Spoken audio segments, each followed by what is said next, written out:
As ações da Kepler Weber estão despencando após a companhia divulgar o seu balanço referente ao quarto trimestre de 2024. E nesse vídeo aqui, nós vamos decifrar o que aconteceu com a Kepler, será que esse balanço foi tão ruim mesmo para a ação cair tanto? E também vamos tentar entender se essa queda é ou não é uma grande oportunidade. Portanto, se você investe na Kepler Weber ou acompanha o case, assiste esse vídeo aqui até o final e também já aproveita para deixar o teu like e te inscrever aqui no canal. A Kepler é uma ação que eu particularmente gosto bastante. É uma companhia que negocia múltiplos baixos, é exposta ao setor agro, que é o grande motor do Brasil, é a líder do seu setor e vem diversificando as suas operações. Além disso, é uma companhia que tem retorno muito alto, que gera muito caixa e que consegue crescer e pagar dividendos de forma concomitante. No entanto, o resultado do quarto trimestre de 2024 da Kepler, de fato, decepcionou um pouco os analistas e o consenso de mercado. Olhando aqui para o balanço da Kepler e comparando o quarto TRI de 24 com o quarto TRI de 23, a gente consegue entender de onde veio essa frustração. Olha aqui, a receita operacional líquida caiu 8,4%.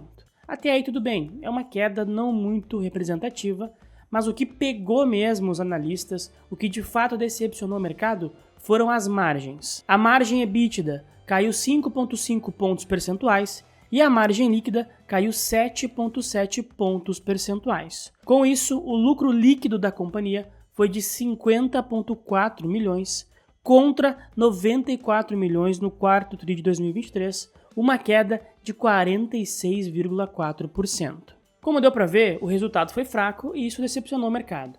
Mas mais importante do que isso é nós entendermos por que o resultado foi fraco. E quando a gente olha segmento por segmento da Kepler, dá para ver direitinho onde que esteve o problema. Quando a gente olha aqui, o segmento de fazendas, que é um segmento muito representativo dentro do balanço da Kepler, ele apresentou uma queda de 5,7%. Tudo bem, não é uma queda muito grande, mas é um segmento representativo, o que dá uma pesada. Além do segmento de fazendas, o segmento de portos e terminais apresentou uma queda muito expressiva na casa de 62,3%. Mas até aí tudo bem, o segmento de portos e terminais ele tem uma representatividade menor dentro do balanço da companhia e ele também é bastante volátil, justamente porque são grandes empreendimentos, grandes projetos que acabam saindo eventualmente. O grande problema para mim foi o segmento de agroindústria. Como dá para ver aqui, o segmento de agroindústria caiu 33,8% na comparação anual e esse sim é um segmento bastante representativo dentro do balanço da Kepler. E por que esses segmentos, principalmente fazendas e agroindústrias, caíram tanto? A resposta para isso é muito claro, porque a situação do agro brasileiro em 2024 foi extremamente desafiadora. Primeiro, nós tivemos uma quebra de safra, logo o produtor vendeu menos, os volumes foram menores. E juntamente com isso, o preço das commodities agrícolas também caiu. Ou seja, o produtor vendeu menos e vendeu a preços menores. Isso obviamente tirou muita receita do setor agro e toda a cadeia sentiu quando isso aconteceu, e com a Kepler não foi diferente. E como se esses dois aspectos não fossem ruins o suficiente, nós tivemos os juros subindo bastante, e com isso a disponibilidade de crédito acaba diminuindo, o crédito fica mais caro e mais escasso, e também volta e meia nós temos algum problema, algum mal-entendido, alguma desconfiança com o plano safra do governo federal. E isso gera muita incerteza nos produtores. Como eu falei, a situação para o agro em 2024 não foi nada simples. Tanto é que em 2024 nós tivemos o recorde histórico de pedidos de recuperação judicial no setor do agronegócio brasileiro. E nesse cenário, obviamente, a Kepler também foi impactada, como deu para ver nesse quarto trimestre de 2024. Mas o que eu quero ressaltar aqui é que mesmo nesse cenário extremamente difícil, a Kepler conseguiu entregar um resultado positivo em 2024. Apesar de todos esses problemas que eu citei, a Kepler teve um lucro líquido em 2024 de quase 200 milhões de reais. E o ROIC da companhia, o retorno sobre o capital investido, foi de 34,2% em 2024. Ou seja, nós temos aqui uma empresa que em um ano péssimo para o seu setor, onde tivemos muitas empresas, muitos produtores pedindo recuperação judicial, a Kepler entregou um lucro de quase 200 milhões de reais e principalmente um ROIC acima de 34%. Tem muita empresa que em ano top do seu setor, no melhor ano da sua vida, não entrega um ROIC acima de 30%. Isso aqui é muito importante ressaltar. A Kepler, mesmo em um ano muito desafiador, continuou sendo uma empresa extremamente rentável. Além disso, outro ponto muito positivo é que a companhia fechou o ano de 2024 mais uma vez com um caixa líquido. A Kepler finalizou 2024 com um caixa líquido de 114,3 milhões de reais. E é sempre bom ressaltar que a Kepler só não fechou o ano de 2024 com um caixa ainda maior porque a companhia pagou um caminhão de dividendos para nós acionistas. A Kepler fechou o ano de 2024 com um payout de 72,2% e um total bruto distribuído em proventos de 143,8 milhões de reais. Ou seja, é uma companhia que consegue crescer, gerar caixa, manter um caixa líquido e ainda pagar dividendos para os seus acionistas. Tudo isso em um ano que foi péssimo, desastroso para o seu setor.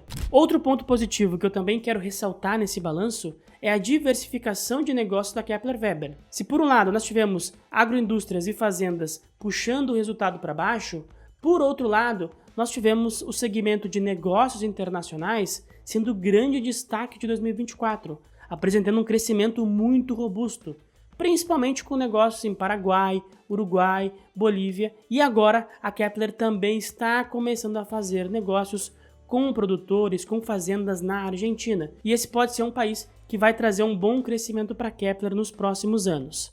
Outro ponto muito importante foi a receita de reposição e serviços, que voltou a subir no quarto trimestre de 2024. A receita do segmento de reposição e serviços já representa mais ou menos 20% da receita operacional líquida da Kepler Weber. E esse é um ponto muito importante, porque esse segmento de reposição e serviços, à medida que ele for crescendo e ganhando maior share dentro da receita total da Kepler, ele vai trazer para a companhia uma previsibilidade maior e uma menor sazonalidade no seu balanço.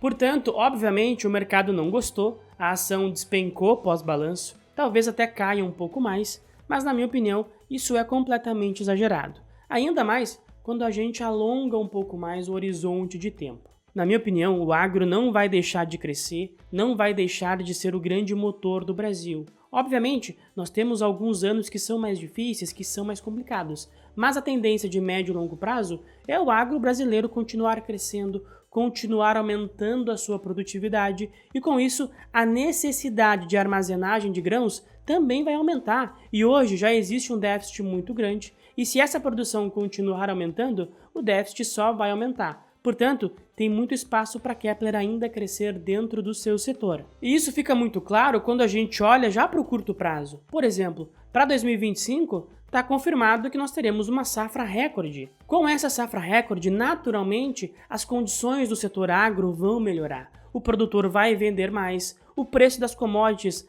está estabilizado, portanto ele não vai sentir tanto essa queda nos preços como foi no ano passado, o que também melhora muito o ambiente. Talvez essa melhora no agro venha mais para o segundo semestre, mas não tem nenhum problema, como eu comentei. Quando a gente pensa um pouco mais longe, quando a gente alonga o nosso horizonte de tempo, fica muito claro que a tese de Kepler Weber, a tese desse fechamento de gap entre o aumento da safra e a capacidade de armazenagem de grãos no Brasil, ela é muito sólida. E o mais interessante disso tudo é que enquanto a gente compra ações da Kepler Weber e está focado na tese de longo prazo, a companhia no curto prazo está nos pagando dividendos, está remunerando o acionista, e isso deixa o carrego da posição muito interessante. E outra coisa que também pode ser muito interessante para você é você ter a minha ajuda no dia a dia com os seus investimentos. Se você quiser a minha ajuda para definir uma estratégia de investimento, uma estratégia de alocação, de rebalanceamento, escolher quais ativos compõem melhor a tua carteira de investimentos e ter um acompanhamento diário sobre tudo o que acontece no mercado, não esquece de conferir o link da minha mentoria aqui na descrição e no comentário fixado desse vídeo. Portanto, meus amigos, claramente o resultado foi ruim, o mercado não gostou, ficou decepcionado, mas quando a gente pensa a longo prazo, alonga o horizonte de investimento, na minha opinião, uma queda dessa magnitude em uma empresa lucrativa e rentável como a Kepler Weber é sim uma grande oportunidade. Obviamente, a ação pode continuar caindo, eu não sei, eu não tenho bola de cristal para prever os próximos 5, 10, 15, 30 dias. Mas, olhando para a empresa e pensando na tese de médio e longo prazo, para mim é sim uma oportunidade. E para você, é oportunidade ou não é? Manda aqui nos comentários que eu quero saber. E também não esquece, deixa o like aqui no vídeo, se inscreve no canal, ativa as notificações e principalmente compartilha esse vídeo com todo mundo, não tenha pudor de compartilhar, tá certo? Muito obrigado pela atenção e até a próxima.